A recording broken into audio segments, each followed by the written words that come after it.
In this brief video, just want to read a small excerpt about the life of the philosopher Emperor Marcus Aurelius.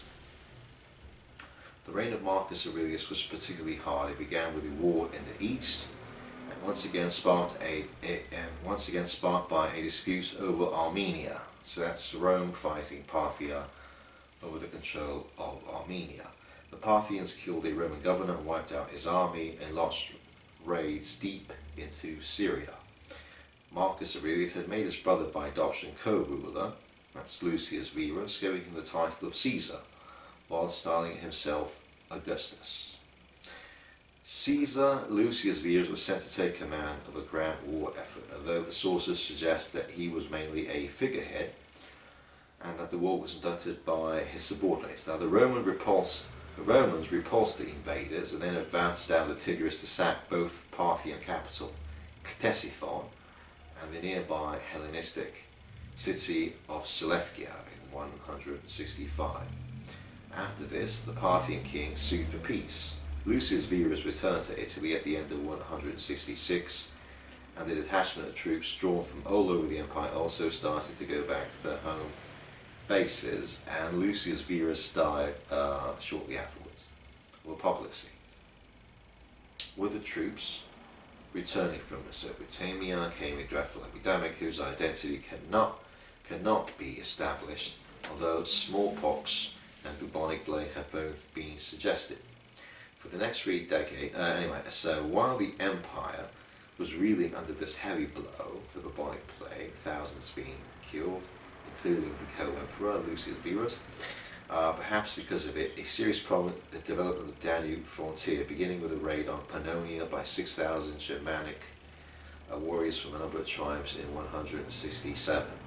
This was eventually repulsed, but the perception that Rome was vulnerable encouraged more attacks.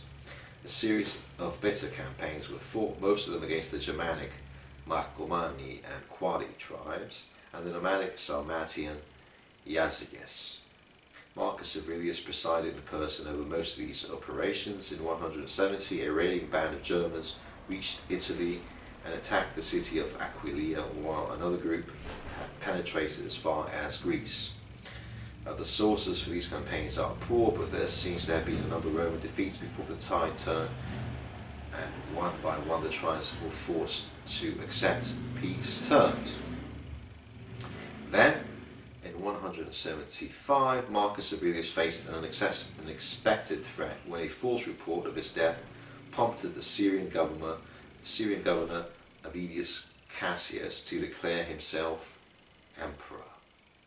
Marcus Aurelius' son Commodus was still only 13, so could not yet be seen as a viable heir to the throne. The revolt collapsed as soon as the truth was known. Avidius Cassius and his son were killed, but otherwise there was virtually no bloodshed. However, Marcus Aurelius was drawn away from the Danube to ensure that the east was secure, and fighting flared up again on the frontier in 177, and the following year the emperor left Rome to resume personal command. He never returned to Rome. There was talk of plans to annex 2 new provinces beyond the Danube. Excavations in the Czech Republic in recent years confirmed that large army bases were established there at this period. A fresh campaign was anticipated when Marcus Aurelius fell ill and died, perhaps at Vindobona, modern Vienna. Marcus Aurelius had been a decent, intelligent man who had tried to do his best. His meditations may not be the most original or the greatest work of philosophy ever written, but it's striking to read such sentiments from the ruler of most of the known world. Marcus Aurelius was to be greatly missed.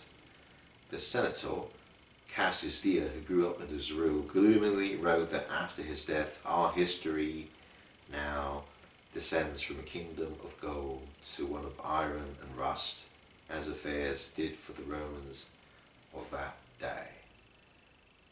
So that's a brief account about the wars and the reign of Marcus Aurelius, and we'll do another part later on.